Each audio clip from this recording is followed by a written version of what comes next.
everyone, it's Lexi. In today's video I'll be doing a spoiler-free review of The Pearl Thief by Elizabeth Wein. For those of you who don't know, this is like the prequel to the Codename Verity duology.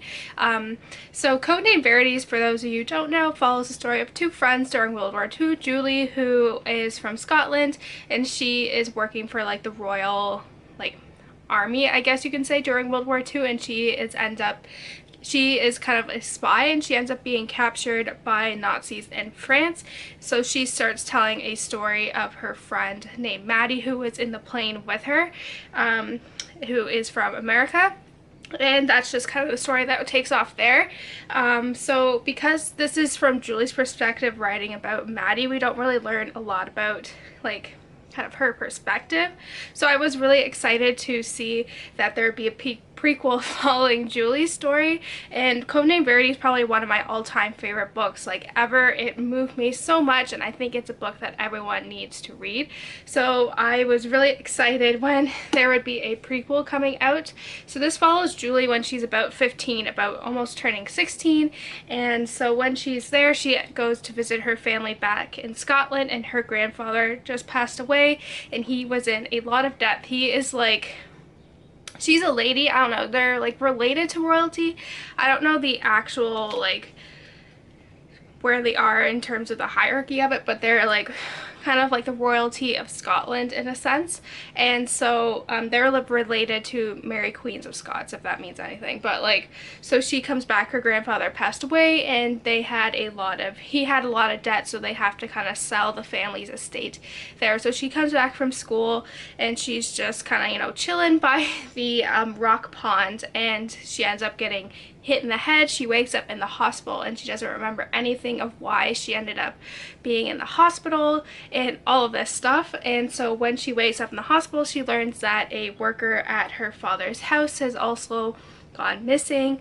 And so that's basically the main premise of it, but it has something to do with her family's, ties in with her family's kind of pearl collection that has gone missing. Only she is the one who kind of remembers it, and she realizes that something is off. So yeah, that's basically the basic premise of the story. I don't want to give any spoilers away, but I was really happy with how this book turned out. With prequels, you don't really know what to kind of expect, especially just how with everything is changing. I don't know, maybe they lose the kind of the spunk, but I really like Julie. This book really brought out more layers to her. We find out she's very complex, and there's more to her that meets the eye. I love how she's just fearless, and she just takes charge. She's very bold, and I really like that.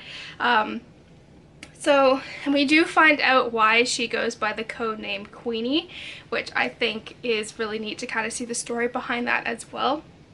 But what I liked about this book in particular is that it brought in a part of history that I wasn't really familiar with. In particular, it's the Scottish travelers, which are called tinkers, I think is the correct name. And basically they were Scottish gypsies that kind of just would wander and do work, and they live in fields.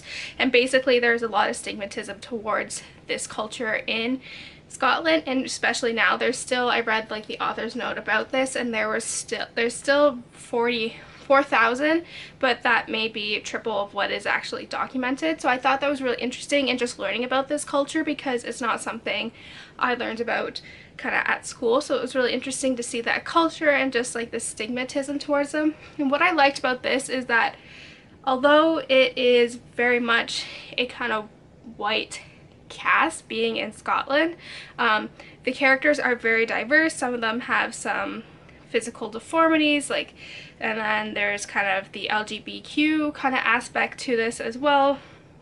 So I really like this overall. I think if you are interested in picking this up, I would maybe read Codename Verity before you read this, just so you get to know kind of going into it what we're supposed to know about Julie and what we're not. I think it will give you you'd appreciate it more knowing kind of Julie's Codename Verity side to it. So, and then you can read A Rose Under Fire maybe after Codename Verity or after you read this. But overall, I gave this a 4 out of 5 stars. I was very pleased. I enjoyed it so much. I thought it was really well done, and it did not disappoint me. It did take a while to get into, and it is hard to kind of keep track of the characters because a lot of them have like last names that are H and they're all like really similar, and then sometimes they'll do like that Scottish drawl and it's hard. I have to like read it slowly to decipher what they are saying. But overall, I really enjoyed this book. I highly recommend it if you were a fan of Codename Verity to check it out. It's really good. So yeah, that's it guys. I hope you enjoyed this video. Let me know in the comments below if you love Codename Verity, if you've read this too. And don't forget to give this video a thumbs up, and I will see you next time. Bye guys!